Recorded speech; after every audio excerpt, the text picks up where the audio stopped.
Hey folks, it's Walleye Wednesday. Yeah, that's kind of your cue. Hey folks, it's Walleye Wednesday. Happy Walleye Wednesday! Yeah, baby. Yeah, baby. This one's going back. I got too many. Happy Walleye Wednesday.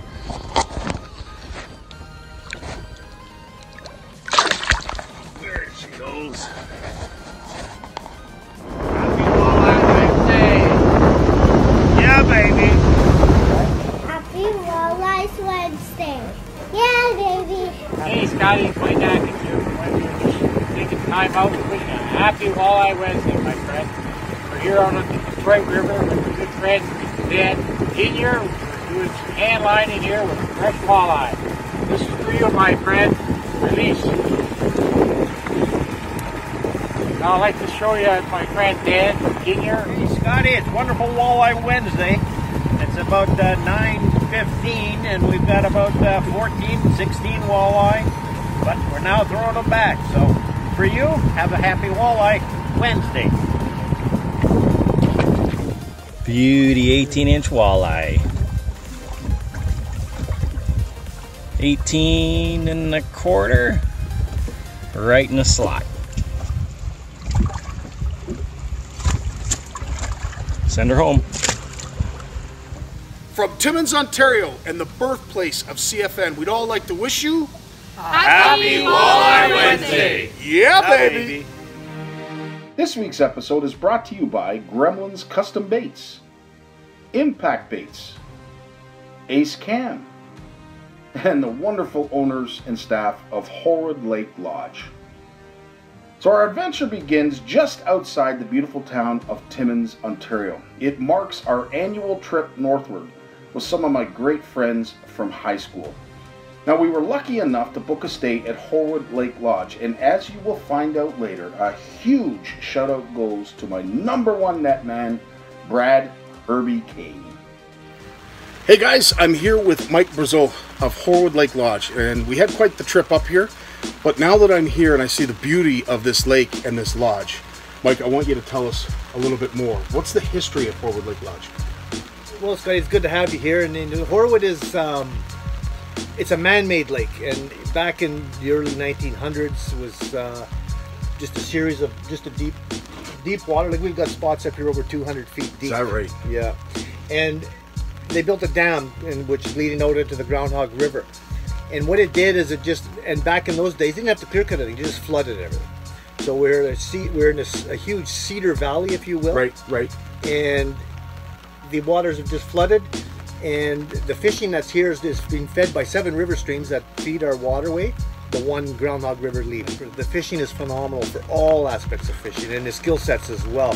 You're going to find that you will be challenged, but you're going to enjoy it because there's something for every style of fisherman, whether you like to use the live baits or the artificials or troll or still fishing, whatever the case may be, there's something for you here, and you'll find a spot. So I tell the guests, get out on the lake, see where you want to go, and you look at a spot and say, I like it here. And you know what? You're not going to be wrong.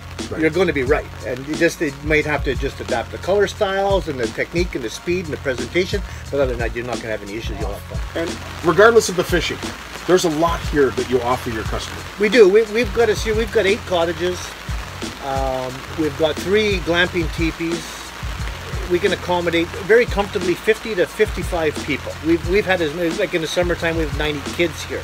Wow. For a period for a couple of weeks in July, and that's a lot of work. But I mean, we can comfortably accommodate 50 people. We try and keep it around 30 people so we can offer them the service they need. That's awesome. And keep everybody happy. And you're completely off the grid up here. 100%. You showed me the battery room where all the power is being generated.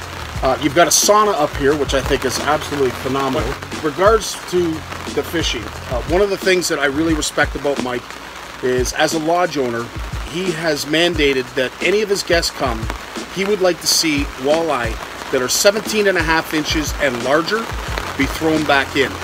Tell us a little bit about that, Mike. We ask all of our guests, everyone that comes through, we ask them to return the fish, even though they're allowed by law to keep one. And we ask them to return those walleye that are 17.5 inch back to the water. Right. A lot of them don't understand why, but when you explain to them Yes. The difference between a fish that produces 20,000 eggs Yeah. and one that can produce as many as 500,000 eggs, right? They understand it. And it's very rare that we get those that won't. So we've taken it, and I have actually asked, you know, and people that don't want to accept it, I can't stop them, but I don't have to book them next year. And you know what? We take it very seriously, and I'll take that step. I'll take that step where I want people to fish here that'll respect the fishery for everybody's benefit into the future, especially the kids. I want something for the kids because our focus is getting the kids fishing, right? And what good is that if we're not going to have fish for the kids? I want to keep on doing it. That's awesome.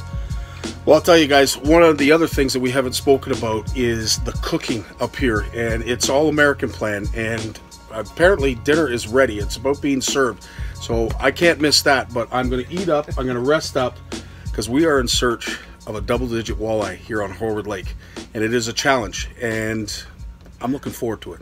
Mike, thanks again for inviting us. We're going to do everything we can to help you. I'm sure that right on. If we don't get your big one, we're going to catch lots of little ones. That's for sure. Awesome.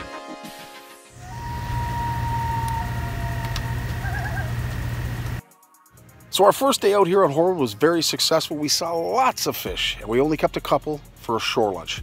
But Mike has seen the arsenal of plastics that I've brought up, and he has said, Scott, you got to keep it simple. 1/4 ounce jig head, 3/8 ounce jig head, and that's all you need, and a minnow. So we're going to put that to the test. He's going to take his 2 granddaughters out, and we're going to see who catches more fish. So we got a bit of a Scotty Martin challenge going on here at Horwood Lake Lodge. I'll just turn the camera around. That is Mike Brazeau and his granddaughters. They have the Tinkerbell rods, and they are using live bait, and I am using impact bait. And we are going to find out who is the winner of the Scotty Martin challenge.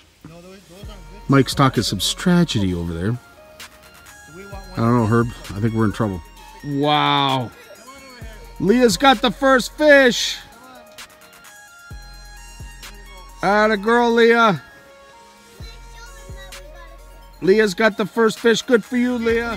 We got a double header. You reel this one in. Here, you reel this one in. I'll hold your rod. I am sad to say the live bait is winning. You're going to show Scotty over there.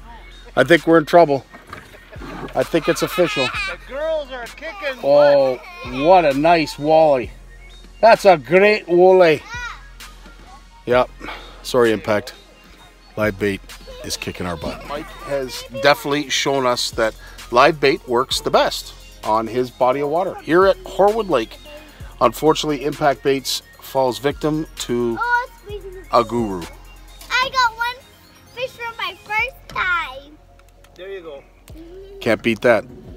So as you saw, I got my butt kicked by 2 5-year-old girls with a 1/4 ounce jig head and a minnow. So I got to regroup and figure out how I'm going to find that double-digit walleye. So here it was, the best day weather-wise of our entire weekend stay. Winds were forecasted to be light, so it was finally time to venture down to the Woman River Falls. And I'll tell you, I was pumped. Post-spawn walleye and moving water, what a perfect recipe for big fish. But live bait was not going to be used on this day. Nope. I had something to prove, not only to impact baits, but of course to myself. Now there's no denying, live bait on this trip hands down produced some incredible numbers of fish. But I was after something big. I was after something huge. So once at the falls, I tied on my tested and true Gremlin's pink jig head, 5/8 ounce, and I teamed it up with what was definitely the most productive plastic during our trip. It was the impact bait rainbow smelt split tail, or at least that's what I call it. Now Herbie and I saw some good numbers of fish, even some double headers, and a few nice pike. And then it hit. Horwood Lake Lodge. They have giants like this, they have eaters for you, they have everything in between. Typical Walleye Wednesday, we always release our fish.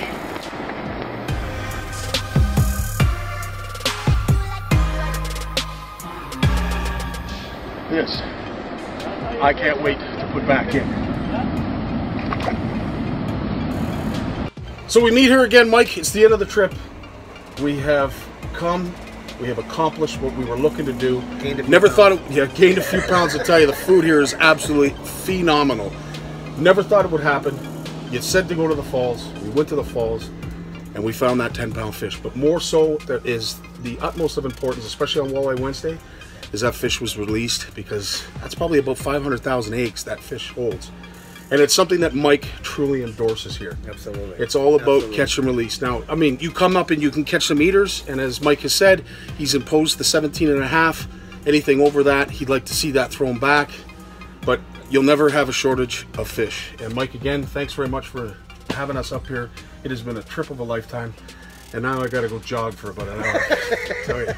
Remember, be smart anglers, catch your limit, limit your catch, and make sure that you practice catch and release every chance you get, because in a lot of cases, that's what's maintaining your walleye fishery. Till next time, all the best. Take care. Thank you, guys.